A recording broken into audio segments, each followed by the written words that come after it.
dia, pessoal! Com licença, mãe, entrando na sua casa mais uma vez, tá bom?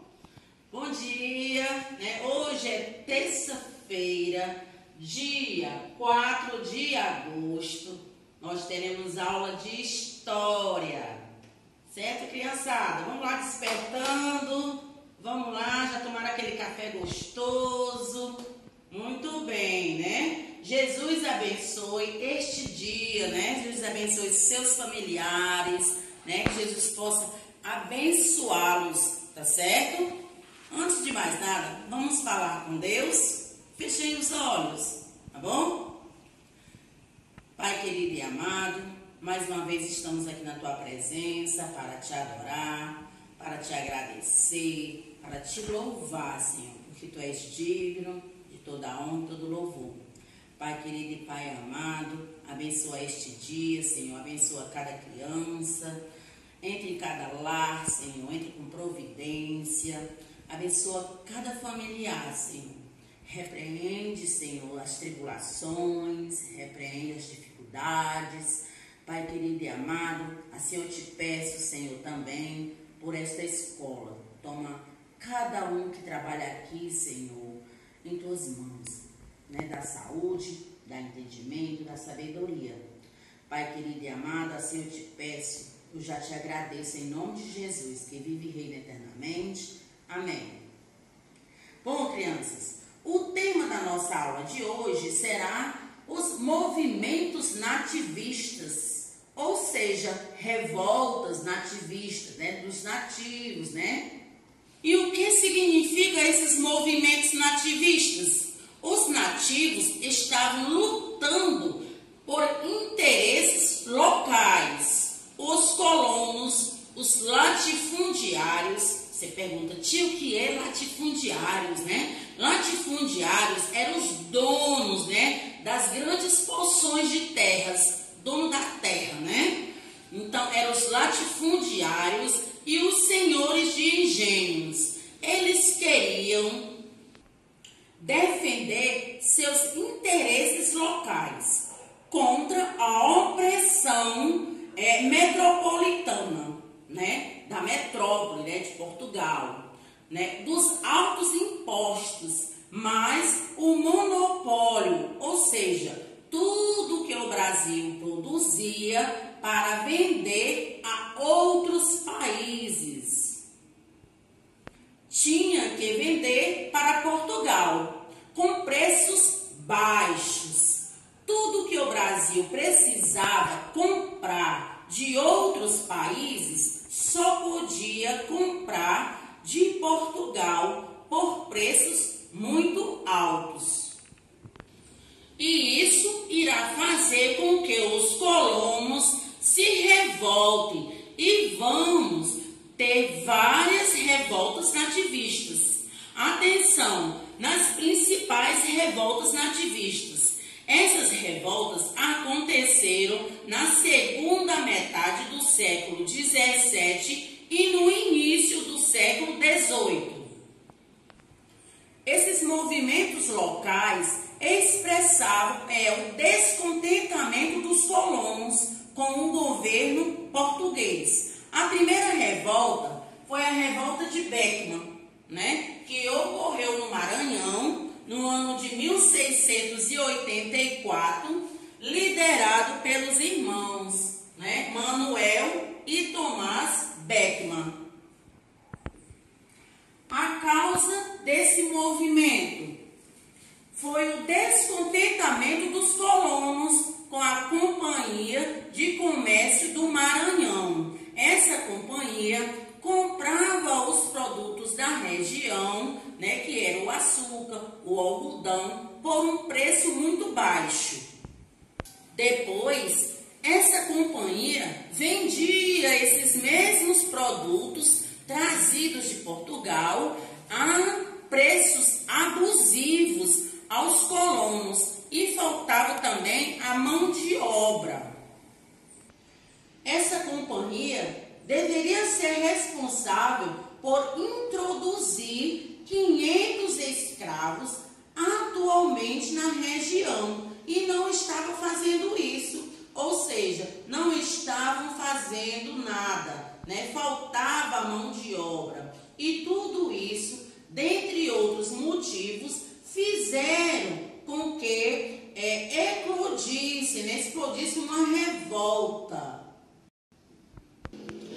Manuel Beckmann e os outros revoltosos vão tomar a Companhia de Comércio e será instalado um governo provisório. Essa revolta será reprimida quando Portugal envia outro governador e vai punir os revoltosos. Manuel Beckmann será condenado à morte e enforcado, e os outros revoltosos serão presos. Mais tarde, essa companhia de comércio será extinta. Agora, vamos falar da segundo conflito, segundo movimento, né, chamado Guerra dos Emboabas, né? Guerra dos Emboabas foi um movimento nativista decorrente da rivalidade entre os paulistas e os emboabas. Quem eram esses emboabas? Emboabas eram os estrangeiros, né? Eram as pessoas que vinham de fora, né? Essa revolta ocorreu em Minas Gerais no ano de 1708 a 1709. Principalmente os portugueses. Os emboabas eram liderados por Manuel Nunes Viana. Esse movimento ocorreu, como eu já falei, em Minas Gerais, né? A causa desse movimento, os bandeirantes paulistas achavam que as minas de ouro deveriam pertencer apenas aos paulistas. Foram eles que descobriram o ouro. A cada dia era maior a quantidade de pessoas que vinham de fora para explorar o ouro. Com isso, os paulistas ficaram revoltados.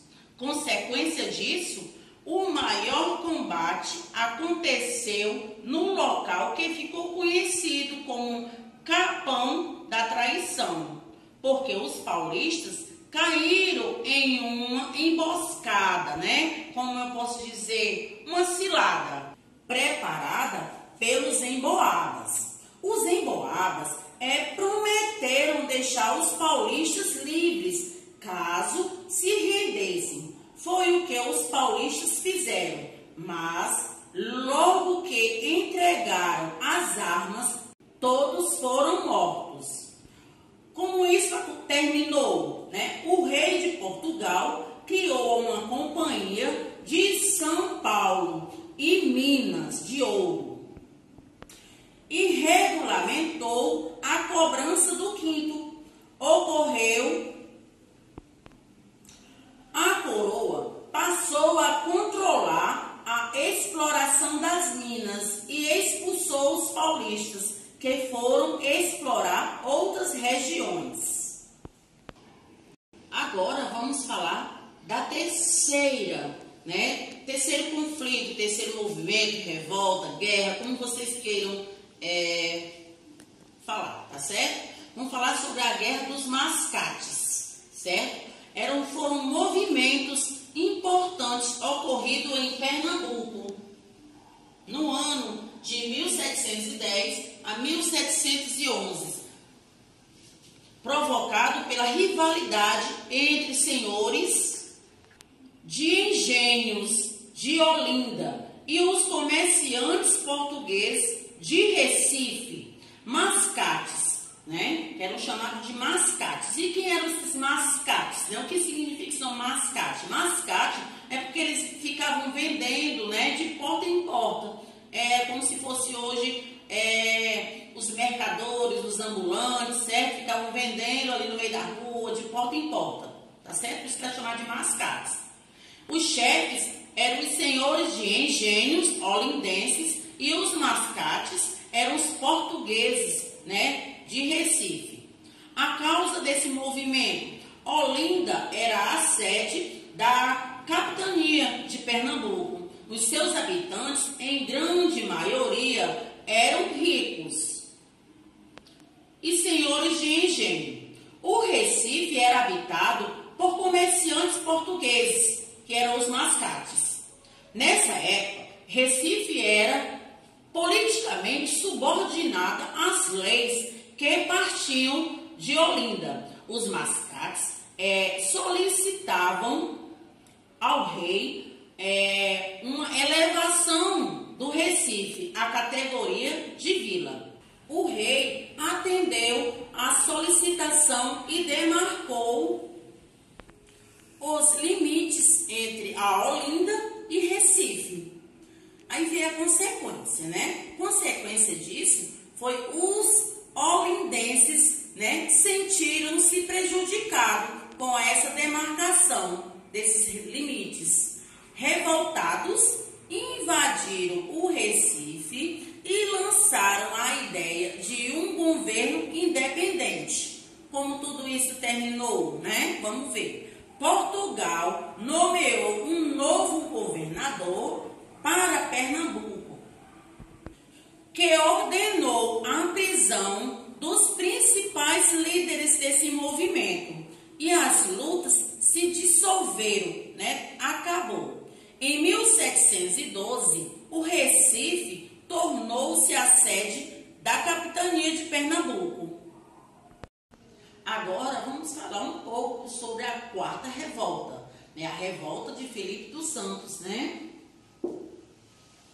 Esse movimento nativista ocorrido na cidade de Vila Rica, né? Vila Rica, em Minas Gerais, no ano de 1720, liderado por ele mesmo, né? Liderado por Felipe dos Santos.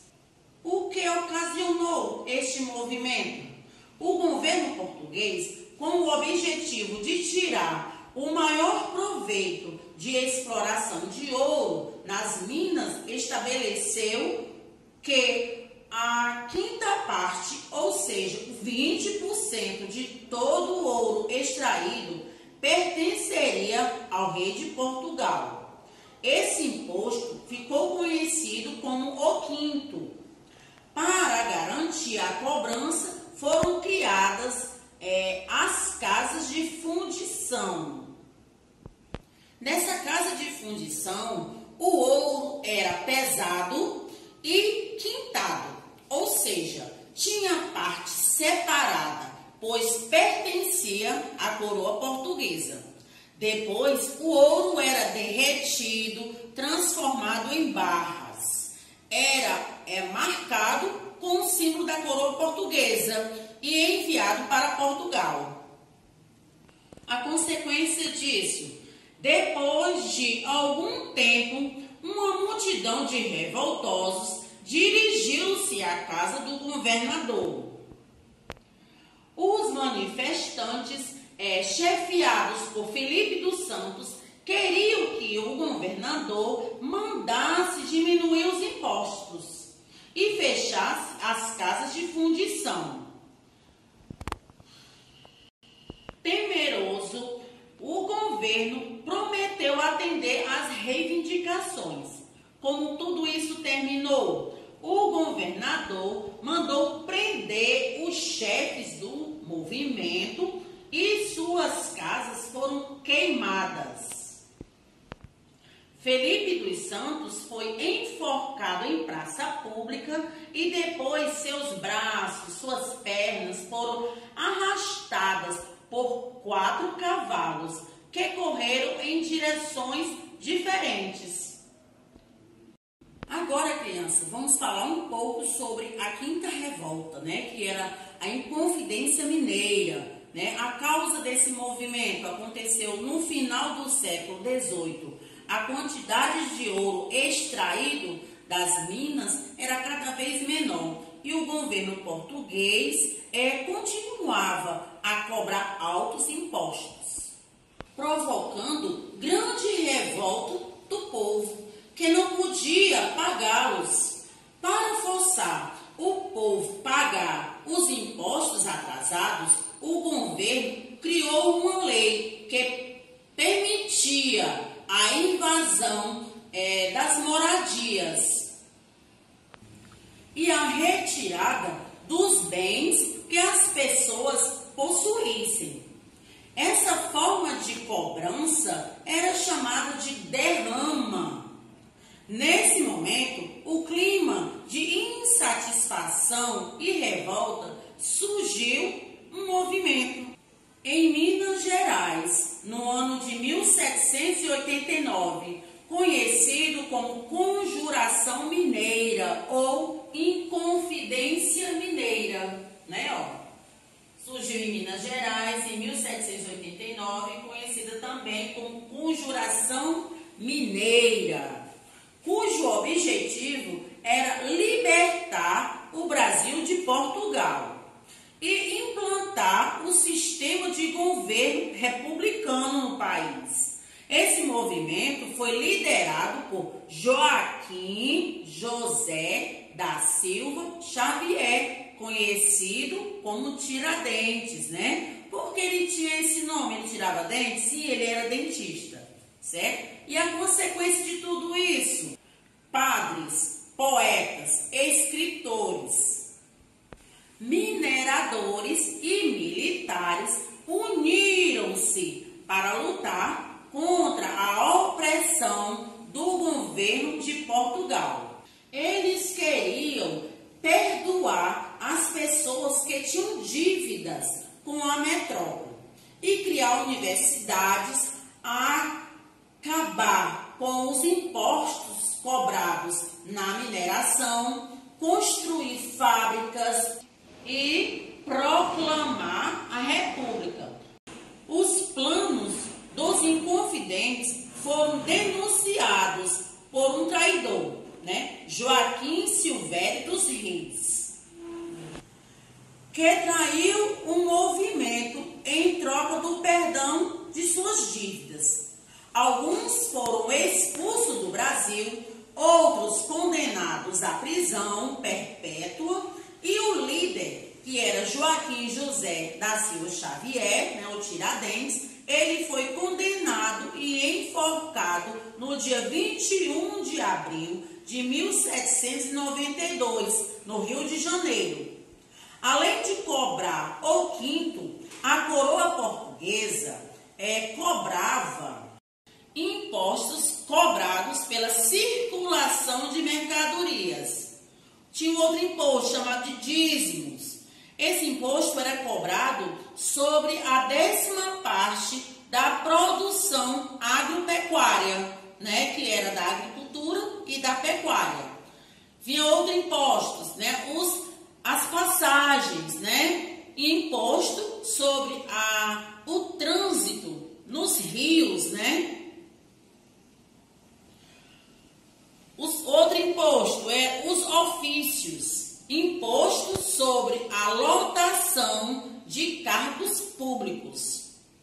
Outro imposto, os CISAs, Esses CISAs era imposto sobre o comércio de escravos. E ainda tinha mais um imposto, que era chamado de captação. Era um imposto sobre a quantidade de escravos que trabalhavam nas minas. Crianças, Portugal começou a ter grandes prejuízos com os produtos de açúcar. Buscando uma satisfação para essa situação, estimulou a população a sair em busca de ouro e de outros metais preciosos. Bom, agora a gente vai fazer uma pequena revisão, tá certo? Sobre essas revoltas, As revoltas nativistas foram um conjunto de movimentos locais que geraram conflitos entre Brasil, colônia e Portugal. Agora vamos ver bem rapidinho as 5 revoltas. Revolta de Beckman, no Maranhão, em 1684. A Guerra dos Emboabas, que eram os forasteiros, em Minas Minas Gerais, no ano de 1708 a 1709. Guerra dos Mascates, né, que eram os vendedores ambulantes, né, que saíam vendendo de porta em porta, né, que eram os portugueses. Em Pernambuco, no ano de 1710 a 1711, a revolta de Filipe dos Santos, ocorrida na cidade de Vila Rica, em Minas Gerais, no ano de 1720, e a revolta da Inconfidência Mineira, né, ocorrida em Minas Gerais, no ano de 1789, chefiado por Joaquim José da Silva Xavier. Agora, crianças, se liga aqui na agenda. Terça-feira, data 4 de agosto, História, né, o livro didático História, o tema Movimentos Nativistas, páginas 52 até 57, a assinatura do seu responsável. Feliz retorno, Jesus te ama. Beijos e abraços, né, da tia Lu. E até amanhã, não falte.